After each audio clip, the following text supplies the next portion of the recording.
तो आज हम लोग फिजिकल केमिस्ट्री का लेक्चर 8 करने वाले हैं और लेक्चर 8 हमारा बहुत इंपॉर्टेंट लेक्चर होगा क्योंकि यहाँ पे हम लोग रिलेटिव डेंसिटी के बारे में बात करेंगे। जितने तरह के डेंसिटी होते हैं, vapour density, relative density, absolute density. अगर हम यहाँ पे बात करते हैं कि डेंसिटी जो हमारा होता है, vapour density, absolute density, relative density. Vapour density क्या होता है, वेपर डेंसिटी होता क्या है? सबसे पहले वेपर डेंसिटी और हमारा जो रिलेटिव डेंसिटी होता है ये हमारा यूनिटलेस क्वांटिटी होता है। पहला पॉइंट याद रखना है, यहाँ से क्वेश्चन आपका बनता है। अगर आप बात करते हो कि वेपर डेंसिटी का फॉर्मूला क्या होता है, सबसे फेमस फॉर्मूला की वेपर डेंसिटी जो होता है हमारा मॉलिक्यूलर वेट बाई 2 होता है। अगर हम इसको देखते हैं कि आपका एनसीईआरटी में इसका क्या फॉर्मूला दिया हुआ है, mass of 1 mole of compound जिसका टेम्परेचर T दिया हो, प्रेशर P दिया हो, mass of 1 mole of compound जिसका टेम्परेचर T दिया हो और P दिया हो, by mass of 1 mole of hydrogen gas at similar temperature and pressure P by mass of 1 mole of hydrogen gas at similar temperature and pressure P। ये आपको formula लगाना है। सबसे पहले 1 मोल mass of 1 mole of compound at temperature T and P by mass of 1 mole of hydrogen gas at similar temperature at pressure. तो ये hydrogen gas के comparison में आपका वेपर डेंसिटी वो निकाला है। तो कहीं ना कहीं आप देख सकते हो कि हाइड्रोजन गैस का मॉलिक्यूलर वेट 2 होता है, इसलिए हम यहाँ वेपर डेंसिटी क्या लिखते हैं कि molecular weight by 2। Molecular weight by 2 कहां से आया पता चला, हाइड्रोजन गैस का कितना होता है 2 होता है, इसलिए यहाँ पे 2 लिखते हैं और वेपर डेंसिटी होता है मॉलिक्यूलर वेट बाई 2। अगर ये मॉलिक्यूलर वेपर डेंसिटी आपका किसी गैस के लिए पूछा हो तो वेपर डेंसिटी गैस का आएगा तो उसी गैस का मॉलिक्यूलर वेट भी आएगा, मॉलिक्यूलर वेट बाई गैस का ही आएगा बाई 2।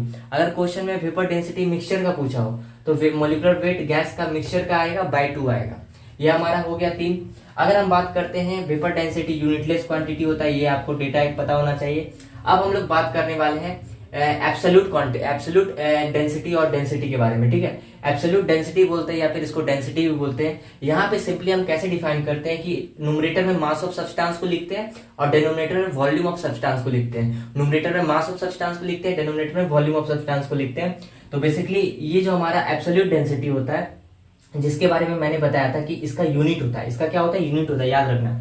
तो अगर हम बात करते हैं कि एब्सोल्यूट डेंसिटी को हम डेंसिटी से भी डिफाइन करते हैं और बेसिकली जो डेंसिटी हम लोग पढ़ते हैं वो एब्सोल्यूट डेंसिटी होता है, जहां पे हम लोग किसी भी मास ऑफ सब्सटेंस और वॉल्यूम ऑफ सब्सटेंस से डिफाइन करते हैं। मतलब जो उसका मास ऑफ सब्सटेंस ऊपर रखना है और उसी सब्सटेंस का वॉल्यूम को नीचे रखना है।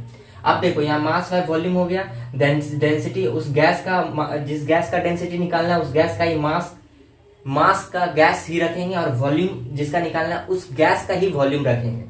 तो यहां से हमारा यूनिट निकल के आ जाता है। आपको पुराना पता होगा, मास का होता है केजी और इसको ग्राम में लिखते हैं, स्मॉलर यूनिट में लीटर, वॉल्यूम का होता है और इसको स्मॉलर में एमएल में लिखते हैं। अब हमारा आता है रिलेटिव डेंसिटी। रिलेटिव डेंसिटी भी वेपर डेंसिटी के जैसा ही होता है, यूनिटलेस क्वांटिटी। पर यहाँ पे हम डेंसिटी दो कंपाउंड का अगर आपको दे दे तो आप रिलेटिव डेंसिटी लगा देना, किसी का ज्यादा दे दे किसी का कम दे दे तो ज्यादा को नीचे रख दोगे और ऊपर वाला को डेंसिटी ऑफ कंपाउंड 1 करके आप निकाल दोगे। और ये भी हमारा क्या है, D by D1 by D2 unitless quantity से डिनोट करते हैं।